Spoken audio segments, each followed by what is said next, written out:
രാജ്യത്ത് പൗരത്വ നിയമ ഭേദഗതിക്ക് കേന്ദ്ര സർക്കാർ ശ്രമിക്കുമ്പോൾ അതിന് പ്രതിരോധമായി കേരളം പൗരന്മാർക്ക് നേറ്റിവിറ്റി കാർഡ് നൽകുന്നു. നിലവിൽ വില്ലേജ് ഓഫീസർ നൽകുന്ന നേറ്റിവിറ്റി സർട്ടിഫിക്കറ്റിന് പകരം ഫോട്ടോ പതിച്ച കാർഡാണ് നൽകുക. ആധികാരികവും നിയമ പിൻബലമുള്ളതുമാകും ഈ കാർഡ്. സർക്കാർ സേവനങ്ങൾക്ക് ഗുണഭോക്തൃ തിരിച്ചറിയൽ രേഖയായും കാർഡിനെ ഉപയോഗപ്പെടുത്താനാകും. തഹസീൽദാർമാർക്കായിരിക്കും കാർഡിന്റെ വിതരണ ചുമതല. ബുധനാഴ്ച നടന്ന മന്ത്രിസഭാ യോഗമാണ് തീരുമാനമെടുത്തത്. സ്വന്തം അസ്തിത്വം തെളിയിക്കാൻ ജനങ്ങൾ പ്രയാസം അനുഭവിക്കേണ്ടി വരുന്ന ദുരവസ്ഥ ആശങ്കാജനകമാണെന്ന് മുഖ്യമന്ത്രി പിണറായി വിജയൻ വാർത്താ സമ്മേളനത്തിൽ പറഞ്ഞു. ഒരാൾ താൻ ഈ നാട്ടിൽ ജനിച്ചു ജീവിക്കുന്ന ആളാണോ എന്ന്, സ്ഥിരതാമസക്കാരനാണോ എന്ന് ആരുടെ മുന്നിലും അനായാസം തെളിയിക്കാൻ പ്രാപ്തരാകണം. ഒരാളും പുറന്തള്ളപ്പെടുന്ന അവസ്ഥ വരരുത്.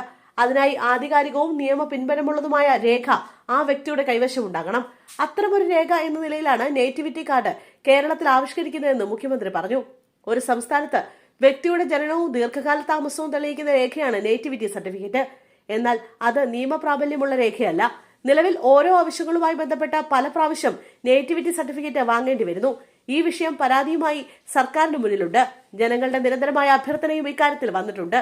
കാർഡ് വരുന്നതോടെ ഈ പ്രശ്നങ്ങൾക്ക് പരിഹാരമാകും.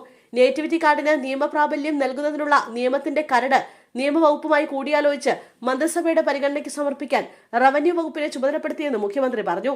SIR നടപടിക്രമങ്ങളുടെ ഭാഗമായി 24 ലക്ഷത്തിലധികം പേർ ഒഴിവാക്കപ്പെടുകയും 19 ലക്ഷത്തിലധികം പേർ വീണ്ടും ഹിയറിംഗിനെത്തേണ്ട അവസ്ഥയും ഉണ്ടായ സാഹചര്യത്തിൽ ഇത്തരക്കാരെ സഹായിക്കാൻ വില്ലേജ് ഓഫീസുകൾ കേന്ദ്രീകരിച്ച് ഹെൽപ്പ് ഡെസ്കുകൾ ആരംഭിക്കുമെന്ന് മുഖ്യമന്ത്രി പറഞ്ഞു.